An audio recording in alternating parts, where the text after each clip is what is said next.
I was never the type of woman to expect surprises. Life had settled into a steady, predictable rhythm. Morning coffee, running errands, a quiet home, and a husband who spoke more to his emails than to me. I had come to terms with it, convincing myself that love wasn't about excitement but endurance. But then, that day changed everything. My car sputtered and died on an empty street. Just my luck. I sighed, drumming my fingers against the steering wheel as I reached for my phone. My husband wouldn't answer. He never did. So I called my son, hoping he could come to my rescue. "Mom, I can't get away right now," he said, frustration lacing his voice. "But I'll send Ethan." Ethan, my son's best friend. I hadn't seen him in months, maybe longer. He had always been a polite, lanky teenager who raided my fridge on weekends and called me ma'am with a teasing grin. But at that moment, I had no choice but to accept his help. 15 minutes later, a sleek black car pulled up and Ethan stepped out. But he wasn't the boy I remembered. The awkward teenager was gone, replaced by a confident young man, broader, taller, undeniably handsome. His dark hair was slightly tousled, his jaw sharper, his presence different. For a second, I struggled to reconcile my memory of him with the man standing before me. "Hey, Mrs. Carter," he greeted with a boyish smile. "Need a ride?" I forced a smile, pushing aside the strange warmth curling in my stomach. "Looks like it."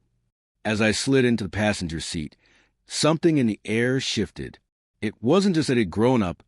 It was the way he carried himself, the quiet confidence in his posture, the way he glanced at me when he thought I wasn't looking.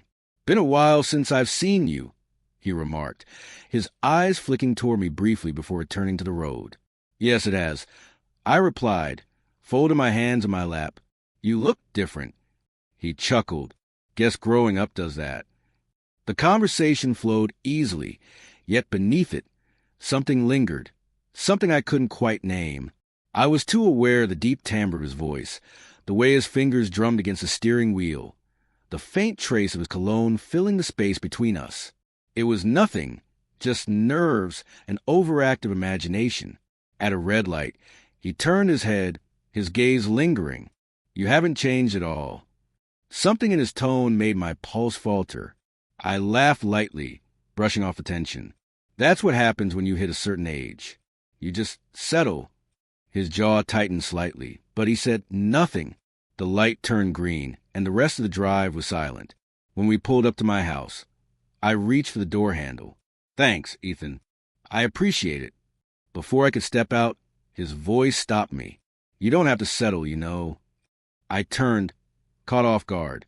There was something unreadable in his expression, something that made my breath catch. "Ethan, see you around, Mrs. Carter." His smile was effortless, but his eyes held something else. I stepped out, closing the door behind me, my heart pounding for reasons that had nothing to do with the broken car. I told myself it was nothing, a fleeting moment, a misplaced thought. But as the days passed, I couldn't shake the memory of that drive, the way he had looked at me, the quiet weight of his words. It was ridiculous. I was overthinking, imagining something that wasn't there. And yet, the next time I saw him, I was more aware than I should have been. It was unplanned. I was at the grocery store, distracted, reaching for an item on the top shelf when a warm presence appeared behind me. "Need some help." That voice, deep, smooth, I recognized it before I even turned around. I stepped back instinctively, my heart giving a little jolt. "Ethan," he grinned, easily grabbing the item and handing it to me. "Fancy running into you here." I forced a casual smile, ignoring the way his gaze drifted over me, slow, deliberate, just picking up a few things. "Me too." He lifted his basket, but I barely noticed what was inside. He was standing too close. His body radiated warmth. His presence was suddenly overwhelming in a way that made my skin prickle. I needed to go. "Well, thanks for the help," I said quickly, clutching the box as if it were an anchor. But before I could turn away, he leaned in slightly. "Can I ask you something?" My breath caught. "Of course." His eyes locked onto mine, unreadable. "Are you happy?" I froze. Such a simple question. Yet it felt like he had reached inside me, pulling at something raw, something I had carefully avoided confronting. I should have laughed it off, shifted the conversation, walked away. But I hesitated. Ethan didn't push, nor did he look away. He was waiting, watching. I exhaled, forcing a small smile. Of course I am. Something flickered across his expression, brief, unreadable, but he didn't call out the lie. Instead, he gave a small nod. Good. As if sensing my need for an exit, he stepped back. See you around, Mrs. Carter. I left the store quickly, my heart pounding. That night, I sat at the dinner table, my husband across from me, eyes fixed on his phone as he muttered something about work. I responded automatically, my own voice sounding distant, detached. Are you happy? Ethan's words wouldn't leave me. Days passed, but the question remained, lingering in my mind. I caught myself checking my phone, expecting, no, hoping for a message that never appeared. It was ridiculous. He was my son's friend, young, confident, playing a game I shouldn't even acknowledge. And yet, fate seemed determined to test me. Another coincidence that I was out for a walk when I spotted him again. But this time, he wasn't alone.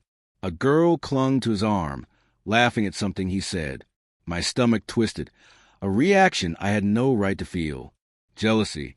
The realization hit like a slap. I had no claim on him, no reason to care. And yet I did. Ethan saw me before I could slip away. He murmured something to the girl, then jogged over, leaving her behind. Mrs. Carter, he greeted, slightly breathless. Didn't expect to see you here. I forced a tight smile. Neither did I.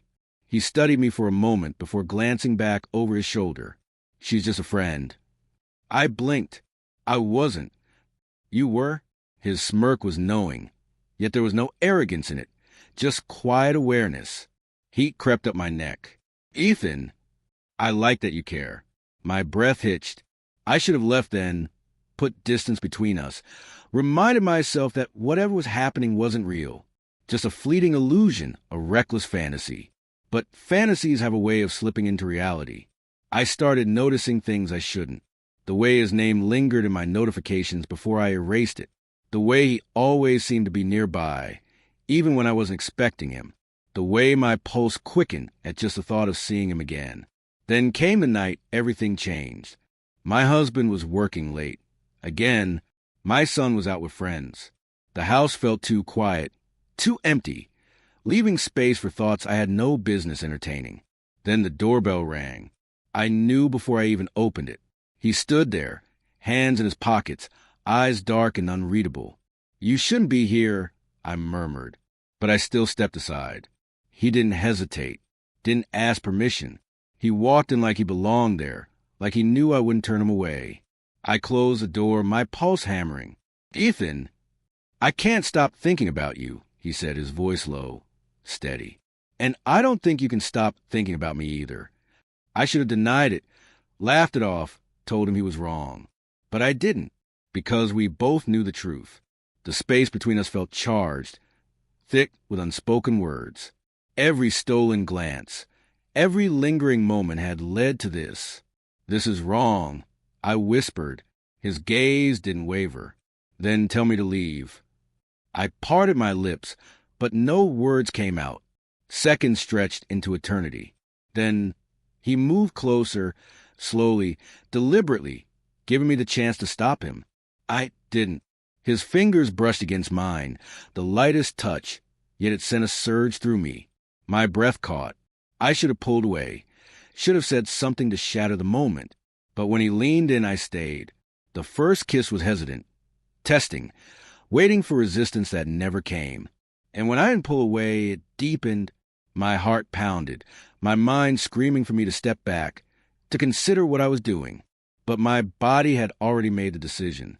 His hands found my waist, drawing me closer, and suddenly nothing else mattered. Not the years I had spent convincing myself I wasn't lonely. Not the lies I had told myself that I didn't need more. Because in that moment I felt alive. And I wasn't ready to let that feeling slip away. I told myself it was just once. A mistake. a lapse in judgment, something I could push into the shadows and pretend had never happened. But guilt and desire don't coexist well. The moment I allowed it, the floodgates burst open. Ethan didn't treat it like a mistake. He didn't avoid me. He didn't look away when our paths crossed. If anything, he grew bolder, a touch that lingered when no one was watching, a look that held too much meaning, a quiet smirk when he caught me stealing glances. I knew the danger, but I had never found danger so intoxicating.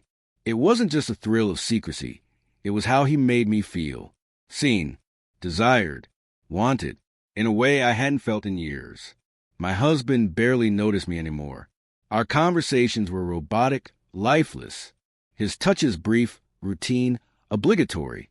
I had convinced myself that's how marriage worked, that passion fades, that I should be grateful for stability. Then Ethan came along and shattered every excuse I had built. I told myself I would end it. That morning, I stood in front of the mirror, staring into my own tired reflection, and made a decision. This has to stop. I called Ethan, told him we needed to talk. He arrived without hesitation, leaning casually against my doorframe, studying me as if he already knew what I was about to say. "I can't do this anymore," I whispered. He didn't argue, didn't try to persuade me.